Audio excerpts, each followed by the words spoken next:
안녕하세요. 브라더스 마인드입니다. 혹시 여러분은 지금 투자를 하고 계신가요?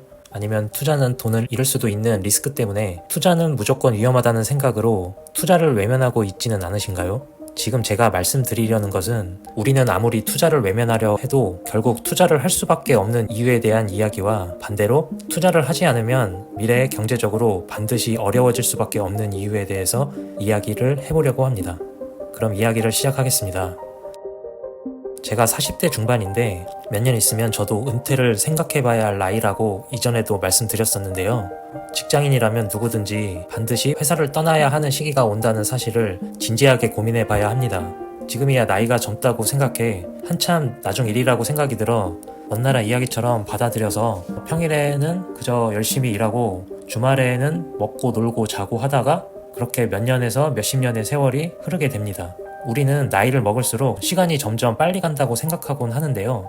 왜냐하면 나이가 들수록 점점 호기심도 줄고 반복되는 패턴의 생활을 하기 때문에 뇌에서 예전보다 자극을 덜 받게 되어서 일상에서 비슷한 패턴은 적절히 잘라내어 편집을 한다고 합니다. 그러니 우리는 일상에서 별 다른 일이 있지 않은 이상 시간이 짧다고 느끼게 됩니다. 그러다 보면 어느새 10년, 20년이 나도 모르게 흘러버리죠. 지금도 대학 시절에 친구들과 같이 공부하고 놀러 다녔던 게 어느덧 20여 년 전의 일인데 정말 5년 전의 일 같이 느껴져요. 이런 느낌으로 시간이 흘러 반드시 은퇴의 날이 쥐도새도 모르게 찾아오게 되죠. 그날이 오면 우리는 결국 새로운 일을 찾아야 합니다.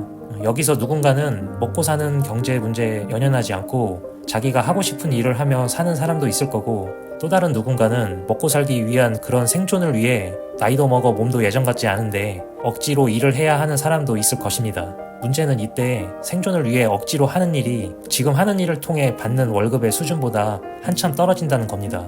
그리고 지금 당장은 아니지만 미래에는 어쩌면 많은 사람들이 노동을 해서 돈을 벌 수 없는 그런 잉여인간이 될 수도 있습니다.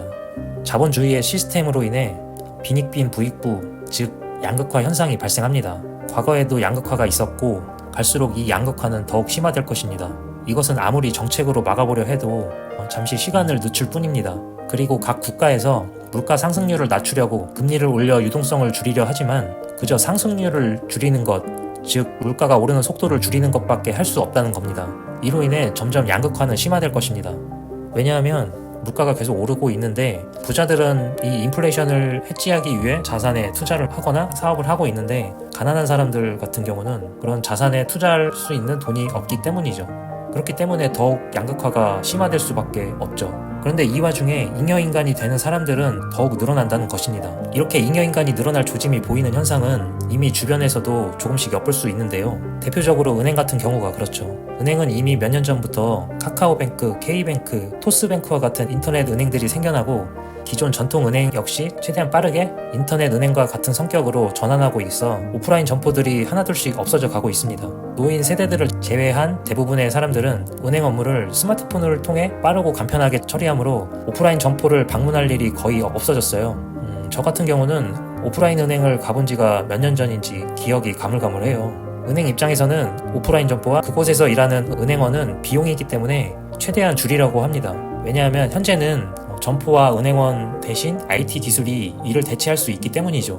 자영업도 배달의 민족이나 쿠팡이츠와 같은 배달 플랫폼으로 인해 많은 사람들이 예전보다 식당으로 찾아갈 이유가 줄었습니다. 물론 현재는 물가가 엄청나게 높아서 안 가는 이유도 있겠지만 이런 배달 플랫폼의 영향도 크죠. 진짜 맛집이지 않은 이상 애매한 곳은 굳이 귀찮게 찾아갈 필요성이 덜해졌죠. 분위기도 좋고 가격 대비 맛있는 그런 가성비 좋은 식당은 살아남을 수 있을 것으로 보여요. 그리고 갈수록 식당, 마트, 카페를 가면 주문과 결제를 사람 대 사람으로 직접 하지 않고 키오스크를 통해 진행합니다.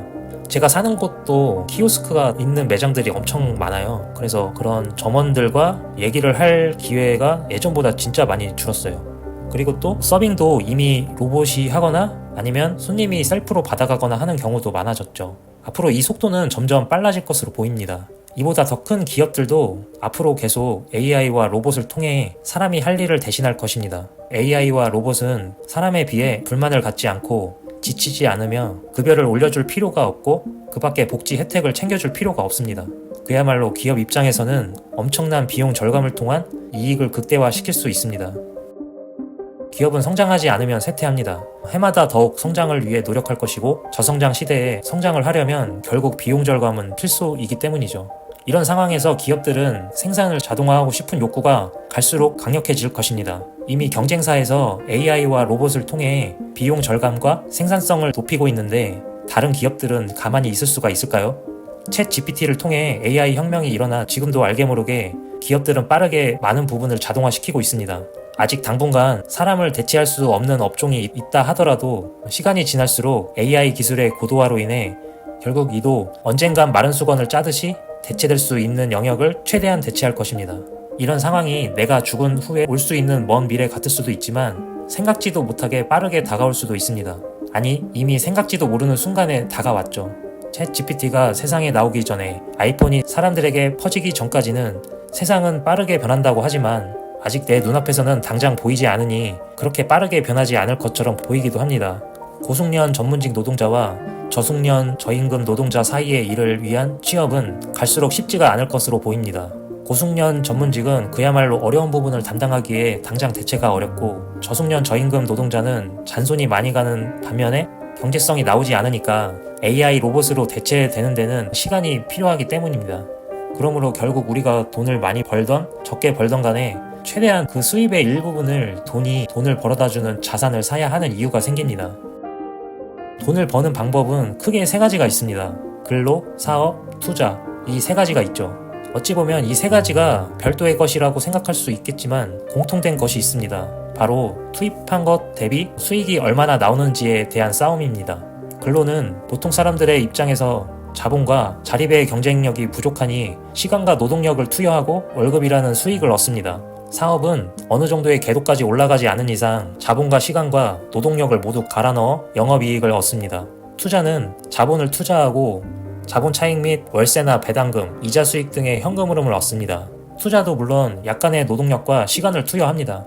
주식 투자는 해당 기업에 대한 조사와 분석이 필요하고 부동산 투자는 매물에 대한 분석이 필요하므로 마찬가지로 노동력과 시간이 필요합니다. 그리고 자본 차익을 얻을 때까지 기다리는 시간도 필요하죠. 결국 근로와 사업과 투자는 노동력, 시간이 공통적으로 필요하고 거기에 사업과 투자는 자본금까지 필요합니다. 노동력과 시간과 자본 이 세 가지의 비율이 서로 다를 뿐이죠. 또한 여기에 레버리지를 얼마나 잘 이용하는지에 따라 리스크가 커지고 투입 비용은 적어집니다. 근로와 사업은 남의 노동력을 잘 이용하여 내가 덜 일하고 월급과 영업이익금을 얻을 수 있습니다. 투자도 레버리지를 이용하면 적은 투자금으로 자본 차익과 현금 흐름을 얻을 수 있습니다. 우리는 나이가 들수록 노동력의 가치는 떨어지고 시간의 양은 줄어만 갑니다. 노동력과 시간의 양 모두 점점 0으로 수렴해 간다는 것이죠. 다만 노동력과 시간 중 어느 것이 먼저 고갈될지는 사람마다 다릅니다. 제 생각에는 의학의 발달로 수명이 늘어나 시간의 양은 천천히 소진되고 로봇과 AI가 발달하면서 노동력의 가치는 더 빨리 소진될 것으로 판단됩니다. 그러므로 우리는 그나마 덜 소진되고 있는 시간의 양으로 승부를 봐야 합니다. 여기에 자본만 보태면 투자의 길을 가는 것입니다. 그 반대는 무엇이 있을까요? 바로 자영업입니다. 투자는 자본의 시간의 양을 곱하기 하는 것인데 반해 자영업은 자본의 노동력을 곱합니다. 그런데 아까 말했듯이 노동력의 가치는 갈수록 떨어진다고 했죠. 그러니 내가 돈을 들여 열심히 가게를 차려 운영을 하지만 결국 끝이 좋지 않을 확률이 아주 큽니다. 물론 예외는 있지만 확률상 전반적으로 그렇다는 말입니다. 지금까지 이야기한 것들을 가지고 판단을 할 때 여기서부터 결정이 확실해지고 쉬워집니다. 그렇다면 나는 은퇴 후의 삶은 어느 방향으로 갈 생각이신가요? 인생 후반을 한 곳에 묶여 주말도 없이 빡세게 일하는 것에 비해 성공할 확률마저 적은 자영업을 할 것인가요? 아니면 돈의 원리를 이해하고 투자를 하며 돈을 벌어주어 언제 어딜 가도 돈이 들어오는 그런 시간과 공간의 자유를 얻어 안락한 삶을 살 것인가요? 오늘은 여기까지 이야기하고 다음에 또 만나요.